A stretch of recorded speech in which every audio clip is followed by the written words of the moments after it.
So something massive has just happened in the music industry, and it's not coming from a major label campaign. It's not coming from a major label even.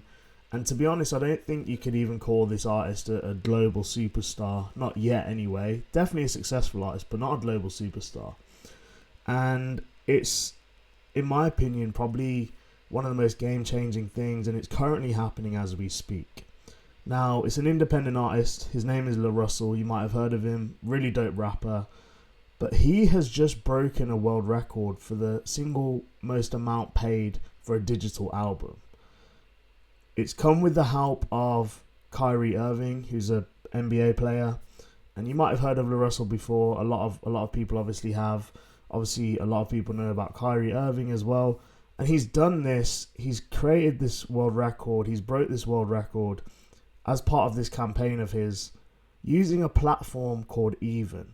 You might have also heard of Even already. For those in the music industry, you probably have. But I'm going to break it all down. I'm going to talk about exactly what's happened here, who and what LaRussell is, and what he stands for, and what he represents. We're going to talk about how this campaign's actually worked, or is still working. It's still very much active. We're in the first week or so of this campaign, and actually what's happened here with LaRussell and what he's doing is probably the clearest glimpse yet that we've had of the future of the music industry. What I believe to be the future of the music industry, the future of fandom, and basically where ownership and copyright is heading next, where it should be going, where it is going, and how artists are going to be able to tap into this and utilize this. So let's get into it. Let me break down what's happened exactly. So LaRussell is dropping, or has dropped, an album. It's not a traditional album drop. There's no label machine behind it. There's no radio push. There's no algorithmic focused or algorithmic first strategy. This is something very, very different. And essentially it's a fan driven challenge built around directly supporting LaRussell, directly supporting his album, encouraging participation from fans, and building on community momentum. So to understand how this has worked and why this has worked, we're going to break it down, and you need to know obviously who LaRussell is. But I'm going to share the article with you before we get into, before we actually get into who LaRussell is, the platform he's using, and how this is actually working. So you might have seen some of these articles posted. It's not really sort of being shared widely by, I would say, industry trade magazines and that sort of thing, but certainly a lot of people are picking up on it. Excuse me. So this is an article from BET. Essentially it's reading: Kyrie Irving helps LaRussell break world record for digital album purchase on Even. So the majorly independent rapper made digital music history after Kyrie Irving spent $11,000 on Something's in the Water, which is LaRussell's new album, setting a new world record for a digital album purchase. So we break into it here, and essentially it just talks about the new album and how it's officially making or marking the highest price ever paid for a digital album purchase. £11,000, to put it into music industry terms, music business terms, it would take around 3 million Spotify streams to generate that same amount of money. And he wasn't the first. Kyrie Irving wasn't the first to actually tap in to see what LaRussell is doing here and to buy into it. It says here within the first 24 hours of release, he bought in $57,000 from 2,600 fans, with Snoop Dogg also purchasing the album for $2,500 and Cedric the Entertainer spending $1,000. So as you can see already, there's some big names buying into this, and they're liking what LaRussell is doing. We're going to talk about the campaign. We're going to break it down, so we won't read all of this right now. But let's talk about LaRussell first. So, for those that don't know, LaRussell is I could say a hugely successful rap artist from California. He is, in my opinion, he's very much known for, I guess he's really seen as like a wholesome character. I think reading about his history, and he had a daughter at a young age, and in order to provide and support for his family, he got into a job at aerospace manufacturing, which, in my opinion, is a very sophisticated, very, important, well-paid job, that sort of thing. But again, reading about his history, it was very much about, he had a passion for making music, for rapping, and that is what he wanted to pursue, and that is eventually what he did pursue. So, LaRussell as a person, everything that I've seen, everything that he stands for, he didn't come up through what you would call the traditional music industry route. He's certainly not a plant. He's probably everything you would consider anti-plant. He hasn't come through that, he hasn't come through that sort of traditional system. And that background, his humility and him as a character, that shows in how he moves. He seems to be a very intentional, very disciplined and grounded character in real life, rather than sort of, you see a lot of industry hype characters and artists, and he's certainly not that. He seems to be a very wholesome character. He even has done shows in his backyard at his house, and he invites his community and he lets fans into his spaces, and he allows there to be very limited separation between him as the artist and his audience or his community. There's no real gatekeeping. It's not really a manufactured mystique, and that's sort of the topics as well that he covers in his music. From what I've heard and what I've read about, it very much is about real life. It's about struggle, ownership, community, self-belief, not just sort of trend topics or algorithms, but real deep stuff. And I think this is what has allowed him to build this, significant fan base. Like if we go onto his Instagram, and to be honest, like for someone that I guess I don't think you could consider him a global superstar just as yet, as you would,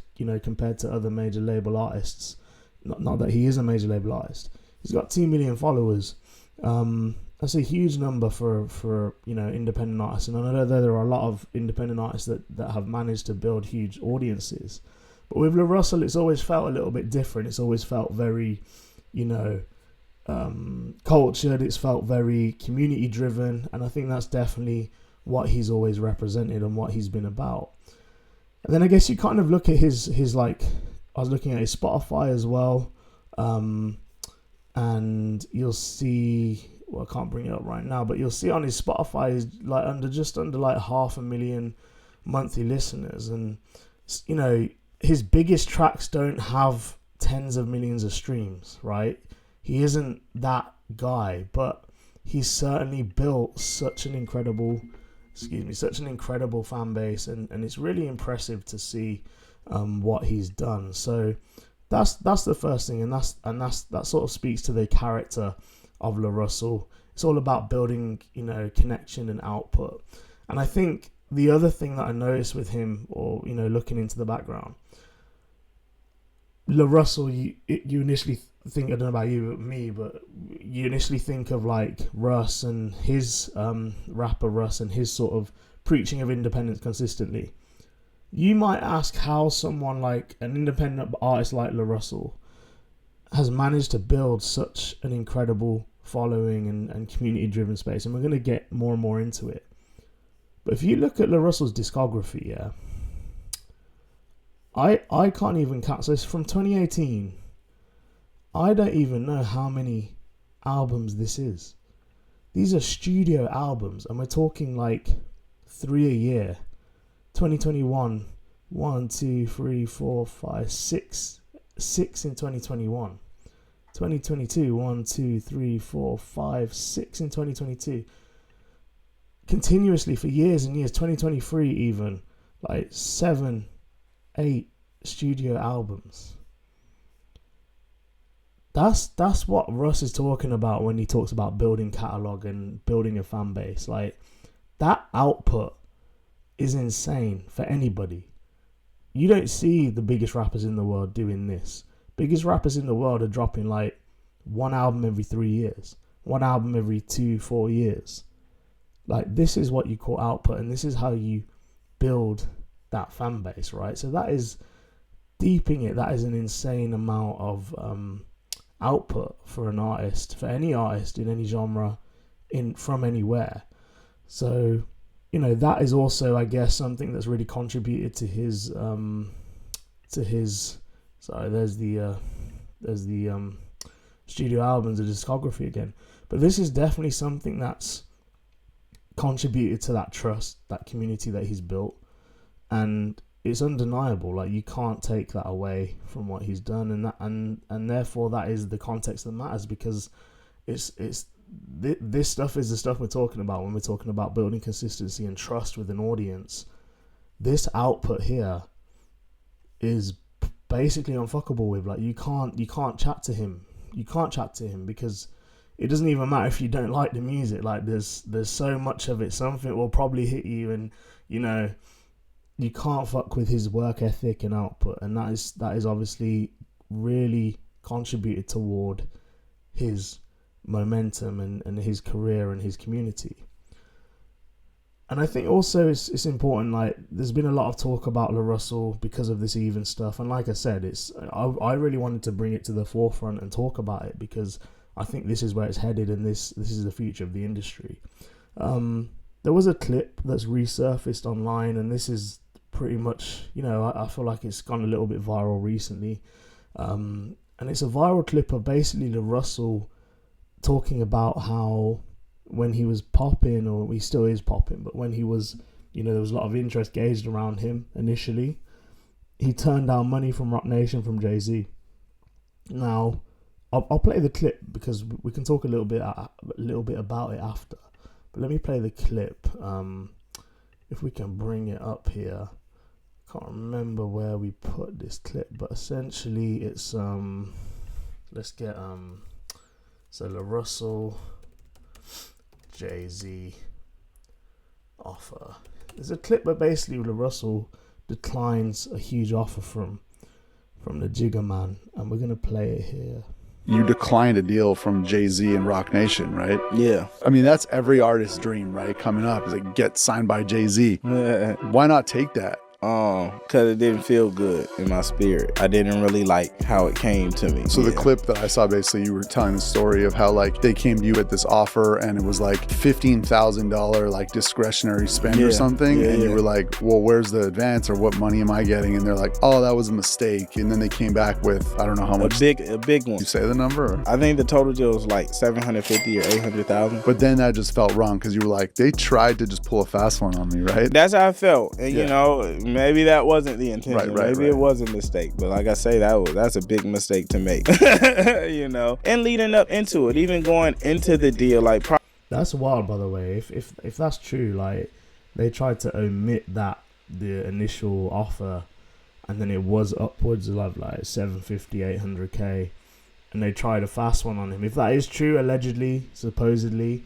that's wild. Like, that is wild. But according to LaRussell here, he's basically saying that it didn't feel good, like the fact that they did that, and that would put you off, right? If you're like about to blow, and you're the artist, or you're in a team, and then the industry comes and they basically what feels like allegedly trying to pull a fast one on you.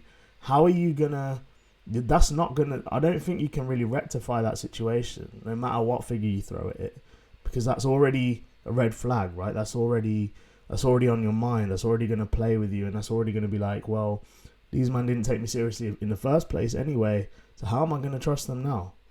Prior to the deal, like, I met with one of the people who was working there and like played music, and just like his reaction and like energy about what I was doing, it just didn't feel good. Like, when I walked in here to see you, it was like, bro, I'll fuck with you. Like, I've been watching your shit. It didn't feel like that. And I don't know, maybe that was just his energy. He's just nonchalant, but it's just almost like those are things that, like, if you with me at that level and I mean something, express that and show that. And if not, why are we here? And you know, I've talked to the team over there recently. Like, they got a whole new staff and new people who, you know, they tapped in, and it was like, man, we're disappointed that happened, and that's not a reflection of us and how we feel about you. We love you and what you mean to the culture. Was it hard to turn down like 750, 800,000? Of course. That's a lot of money. I could have used $750,000. Yeah. You were just like, no, I'm gonna bet on myself. I had to. It was just no other option. You know. Is there? I think the other thing, just quickly about this interview as well, is that obviously this is like a really important clip, and that's why it's been clipped so much, and it's turned into sort of virality here. But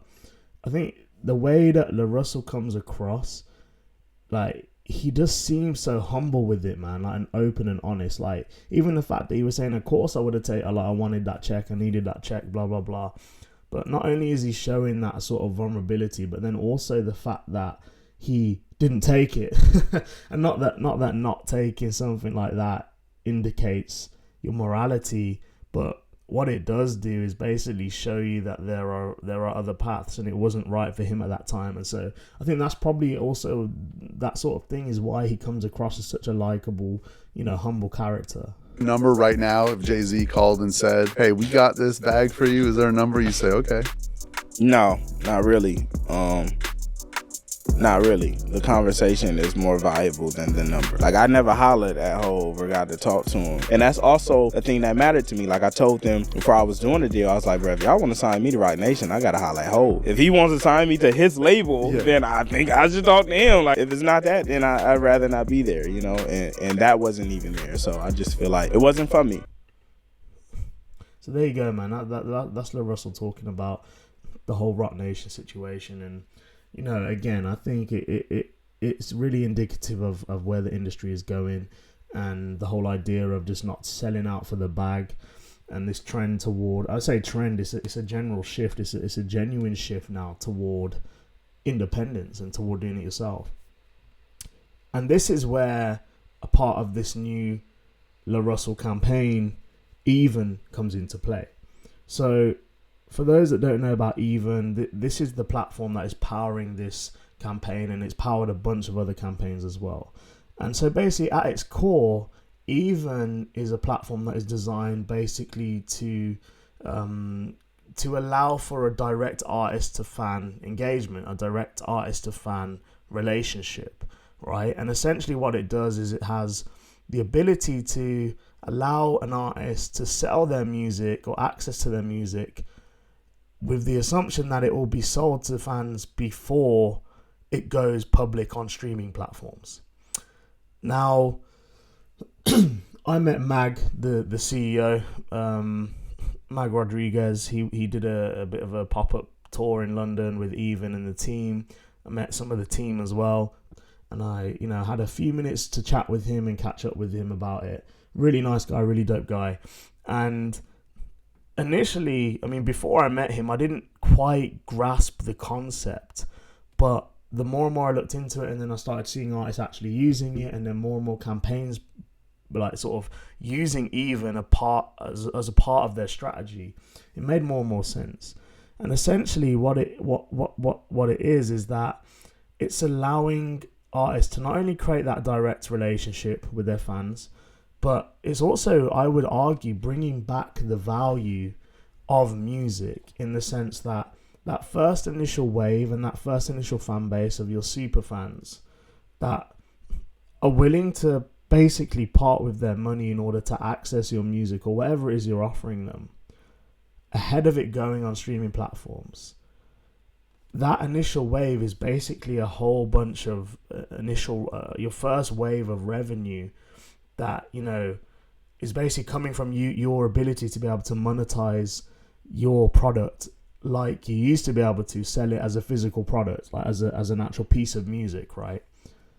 And the whole idea is that you're building a community or a fan base that you can monetize directly, and you're not relying on the streaming revenue, which with the example of BET, which was written in the article here, that 11,000 or that where was it? Yeah, that £11,000 that was paid by, that £11,000 that was paid by Kyrie Irving is equivalent to 3 million Spotify streams. So with this platform, essentially LaRussell has dropped an album.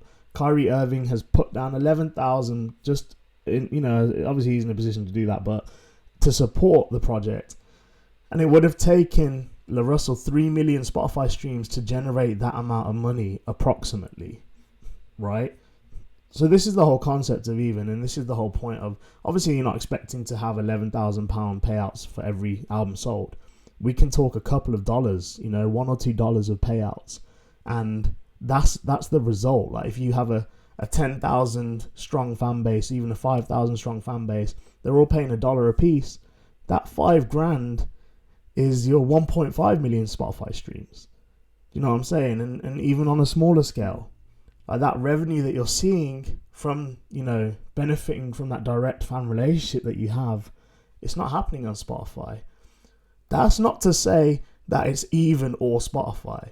It's even before Spotify. And that's I believe that's what Mag has always preached as well, about even that this isn't about replacing, you know, the current setup. This isn't the new iteration of consumption. I will talk about that in a bit, because I definitely think this is where it's headed. But his basic argument is that this can work in conjunction with streaming platforms. This is the future. Like, you have your fan base and you can directly communicate and monetize with them, and then it's also available on the streaming services as well afterward, in order to create, you know, that ability to reach further afield as well. So that's where it's headed, and that's where I think it's headed. But essentially that's what Even is. You know, that Even is that platform that allows you to do that. Excuse me. And it's not just music. Like, J. Cole released a podcast which you may have seen. We'll search for this now. But J. Cole released a podcast which I purchased on Even, access to 10 episodes of J. Cole and his team talking about his career, basically. So that was a podcast that you had to. It was called Inevitable. That's it. It's an audio series. Him and Ebe, and essentially it was 10 episodes, I believe, and you basically paid for access to these 10 episodes, and these are like 2-hour episodes, 1.5 hour episodes at a time, right? And they're talking about their whole career in depth, things they've never spoke about before in interviews and whatnot. And again, this was powered by Even. This is what they're doing. This is the technology they're providing in order for artists to utilize it as part of their campaigns, and I think it's dope. I think it definitely works. I think I truly understand now the whole idea of it working in conjunction with streaming as opposed to replacing streaming. But I also feel like there's certainly potential for it to be included in, you know, pretty much all artist campaigns going forward, right? So we'll talk about, you know, that's sort of what Even is doing, and now to tie it in with the LaRussell campaign itself. So how it basically worked is LaRussell basically toward the end of the year, so in end of 2025, just before New Year's, LaRussell posted a tweet, or was it a tweet or was it an Instagram post? So we'll just scroll through here to find it, and this was it here. So basically, he was basically saying, no, that wasn't it. Let me pull this up and then bring it up for you. It was this one, and let me share the screen now. So yeah, so LaRussell basically posted this, and he was basically asking his fans. This was obviously the launch of the campaign. Do y'all believe in today's time an indie artist could sell 100,000 albums? Now this was dope, first of all, because for people that are in industry, people that are out of industry, I don't know about you, but I remember going to shop and buying albums for $7.99, $12.99, $8.99, whatever it was. So that's the first initial thing you think, right? You're basically thinking, like, can an indie artist sell 100,000 albums for £8.99 nowadays? Can they do that? Because we are not seeing those numbers in the chart, right?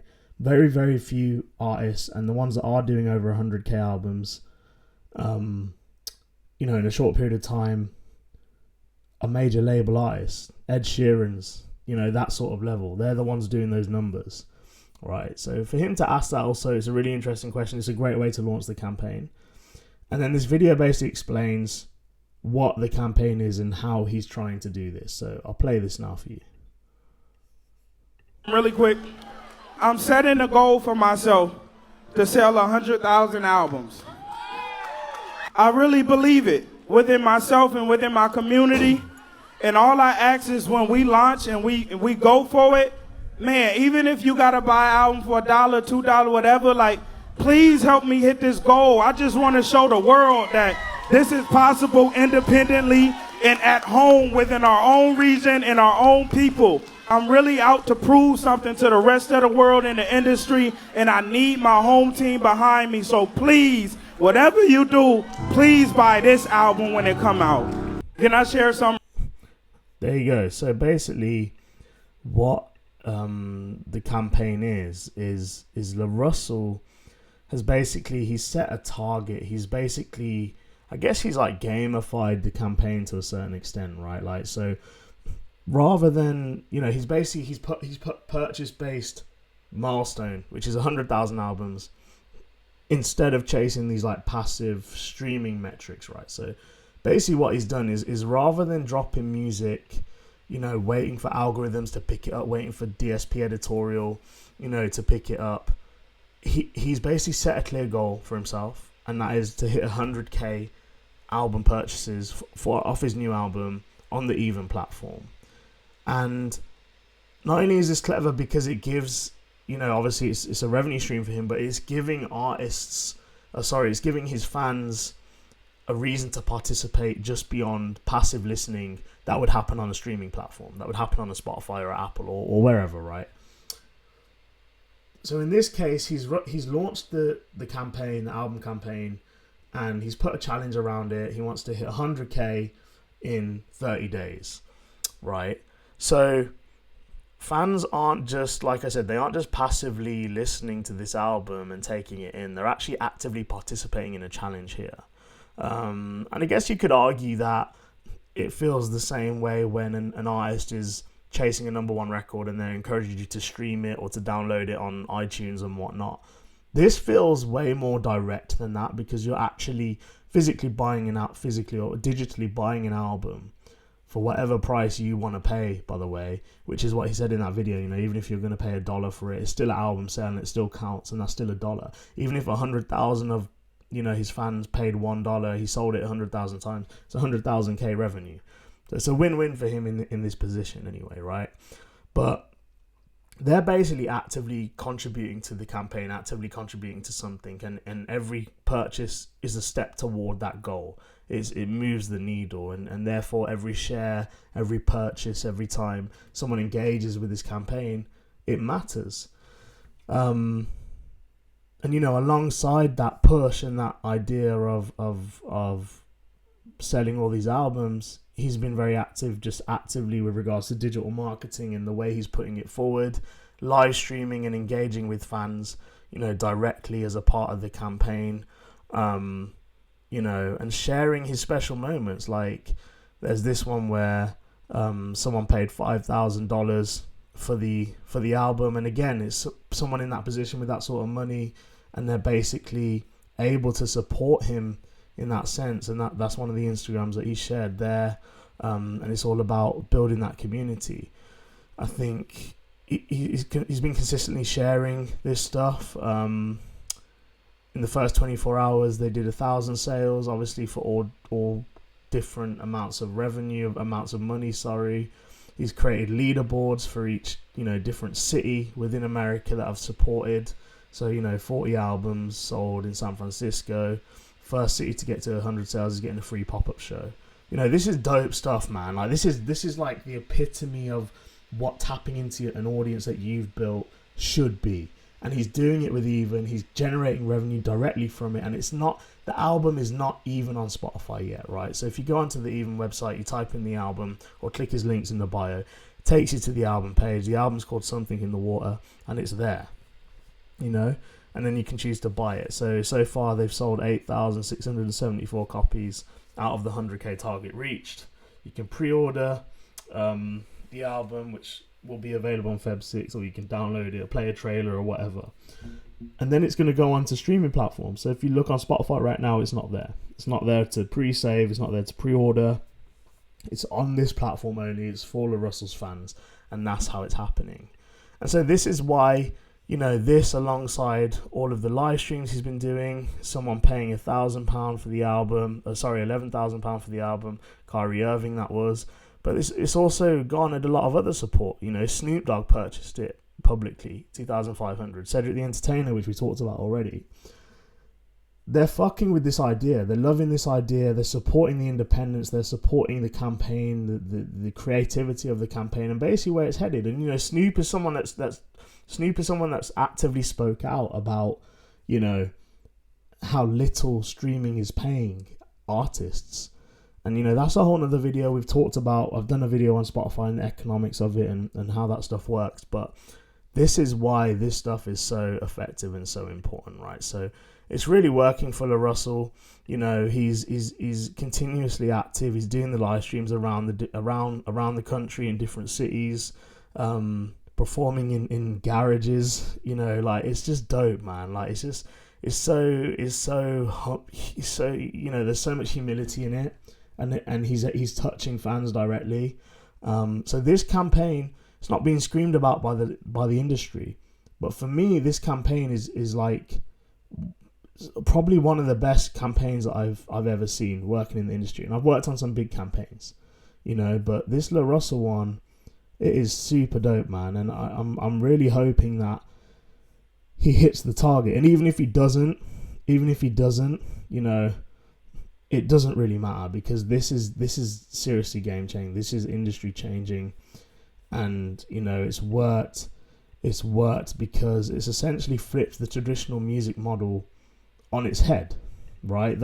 This is what's happening. So essentially, you know, streaming is passive.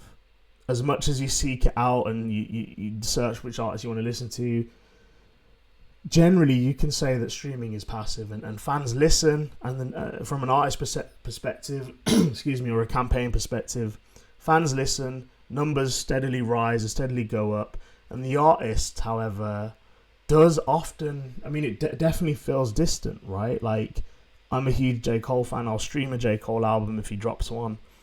That's really as close as it gets. Like, it's a distant relationship. There's, you know, from the offset, like, there's no real ability to connect. And that's not just talking about J. Cole, that's just in general, right? That's an example. This was, you know, there was a lot of participation in this. And you can say that about other campaigns. Like, you know, there's a lot of times where artists will engage with their audiences, but not to the scale whereby fans feel like stakeholders in the campaign. Like, this is a genuine relationship whereby the fans are actually very important players, and anybody that can get a plaque, you know, typically from the industry is involved in a certain campaign. This is something where if you were to buy an album for $50 from LaRussell, you would almost feel entitled to that, because you have been so involved and you're literally a stakeholder in the campaign, right? This is participatory. I don't know how you say that word. This is encouraging participants from his fan base, right? They're stakeholders, and they're not absent. They're not distant. You know, it's real support. It's measurable. You can see it. It's visible, and you can see the impact. Like, you purchase that album, and you can see that number go up on his website.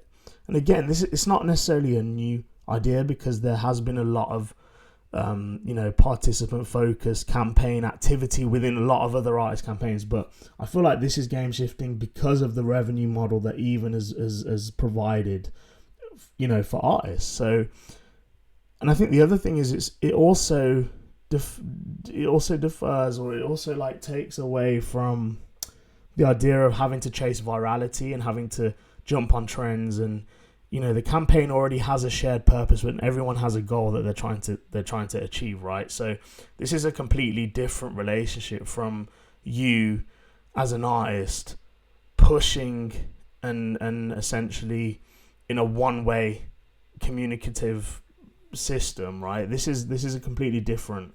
So I think this is dope, and to be honest, I think this is the next era of music industry campaigning and fandom.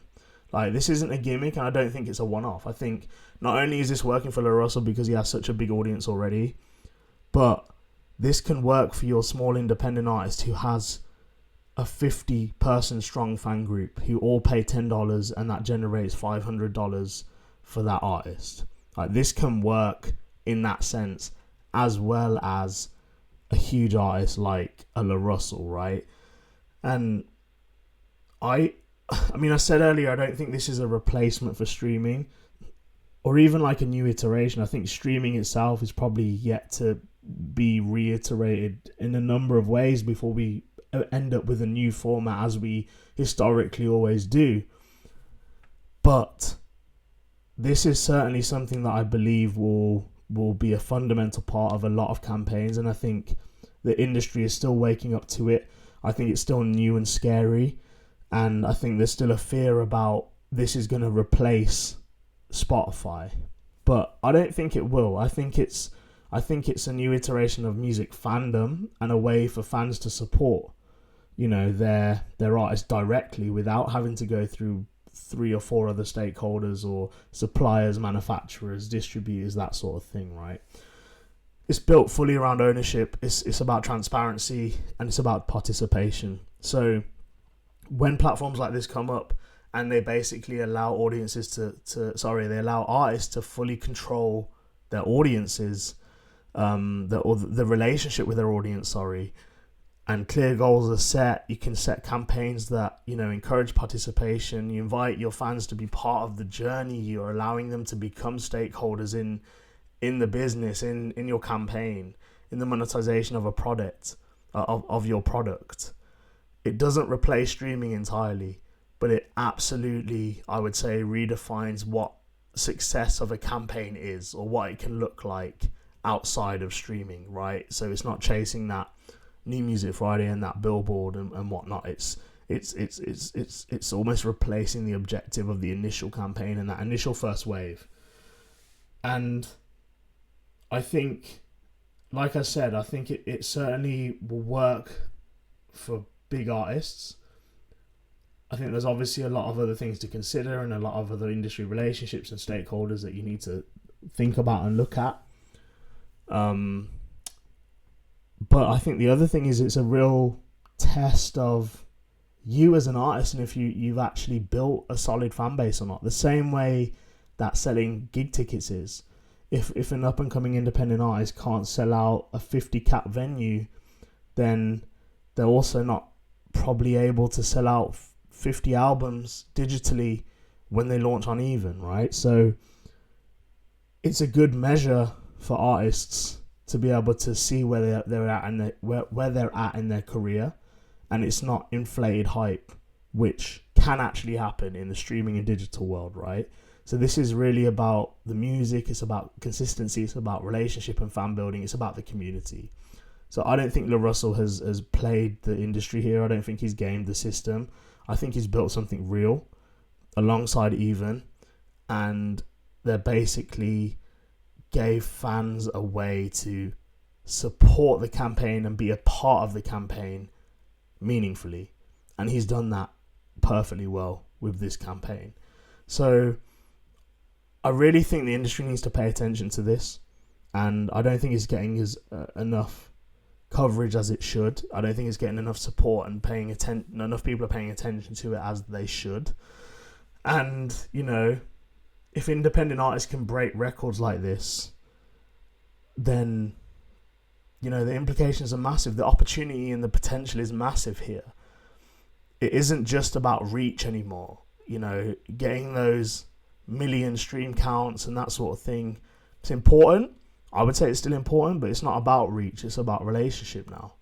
And LaRussell has showed what it's like to do that at scale with this new project, with this new campaign. But yes, let me know what you guys think. I hope you enjoyed this breakdown. Let me know what you think in the comments. Let me know if you knew what LaRussell was doing, or this is the first time you've heard of it. Let me know what you think is going to happen with the industry, what's going to happen with Even.